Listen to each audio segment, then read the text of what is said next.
that we must all remember that we will not always be here. The Bible says, and as it is appointed unto man once to die, and after death comes the judgment. Death is a part of life. In the midst of life, there is, in fact, death. As we look at the text here, we see where Moses observed the sorrow of man. He observed how hard and how challenging life was for the Israelites. And he observed that they were dying without being satisfied. They were dying without being fulfilled. They were dying without coming into the significance for which they were created to come into. They were dying without really making a difference. They were dying as complainers.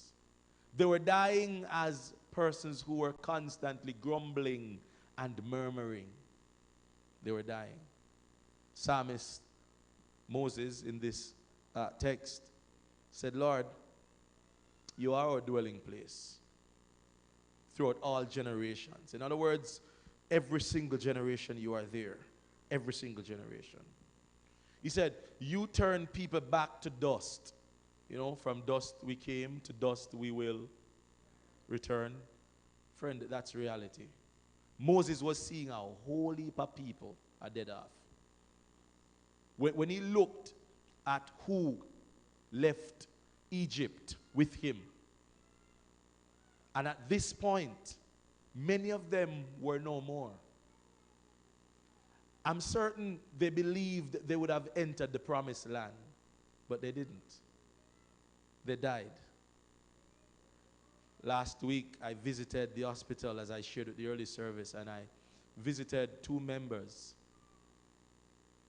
And as I prayed for one, I saw her, when I closed my eyes, going up. So I opened my eyes and I prayed, because I saw her going to be with the Lord. I didn't want to see that. So I opened my eyes and I prayed. That didn't change anything. By the Wednesday, I got the news that she was now gone. She just went in to do a surgery for something else, but then something else happened. I'm like, what is man? Sometimes I see people profiling so arrogant and prideful. And I'm like, if these persons only knew how fragile life really is, we would not sit on our pumps and our pride. We'd humble ourselves. She was gone. I was leaving, and while attempting to leave, different persons would see me and say, Bishop, you're the bishop who come on the TV. And so what should have been 20 minutes visit turned out to be about 2.5 hours. As we stopped by the bedside of different persons and we hear the stories and we prayed with all our hearts and we extended faith and we believed God. And this lady stopped me. She was a radio announcer. I think her name was Denise Ryan.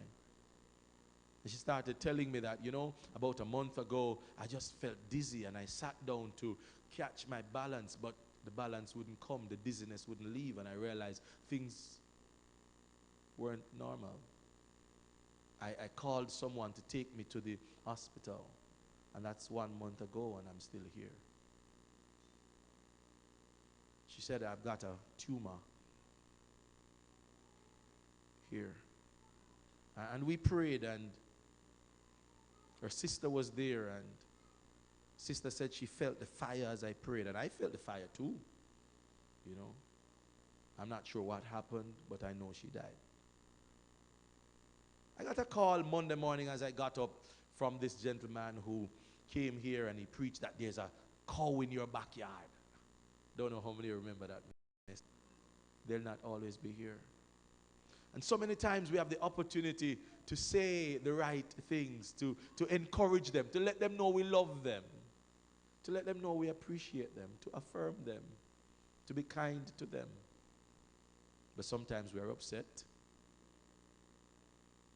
Sometimes we more look at what we don't get, what they're not doing for us, and we wanted it this way or we wanted it that way.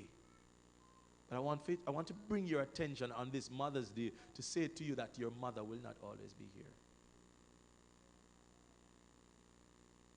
You will not always be here. We must, I believe what Moses was saying, teach us a number of days. Teach us a number of days so we can be wise. We can apply our hearts to wisdom. And understand that every single day is a gift.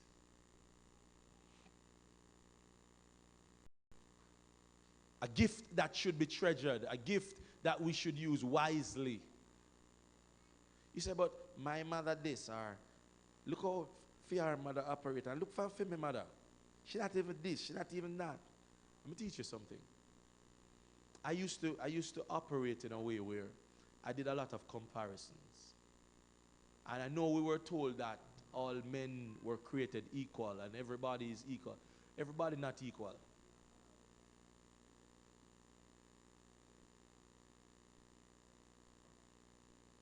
There are some persons who are born with greater gifts. There are some persons who are born with greater skills. Am I right? You are designed based on your purpose. But the point is,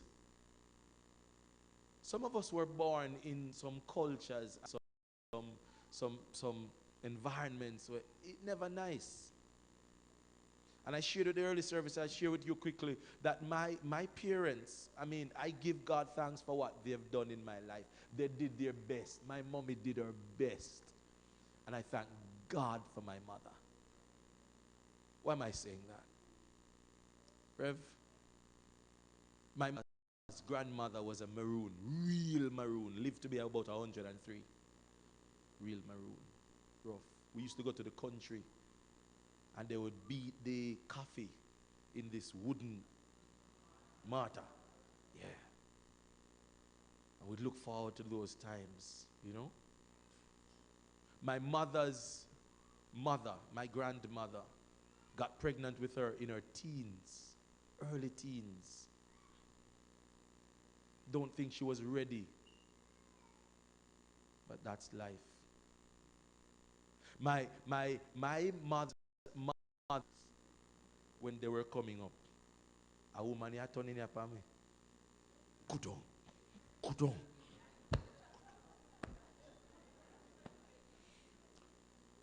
If anything, they would have been more swollen. That's what they are coming out of. Some of you came from families where everyone was affluent, everyone was educated, everyone was perfect. And sometimes we want to compare our perfection with someone's imperfection, but it's not a fair comparison. Sometimes you want to compare your mother with somebody else's mother. So my dad would say, boy, I got to sit down with it, but I can't read it. But I take it. My father used to give me some good beating. And we used to, pure karate show him used to watch. And so when he beat me, I say, ah! I'm serious. And he couldn't hold me good because the karate show caused me to be, you free.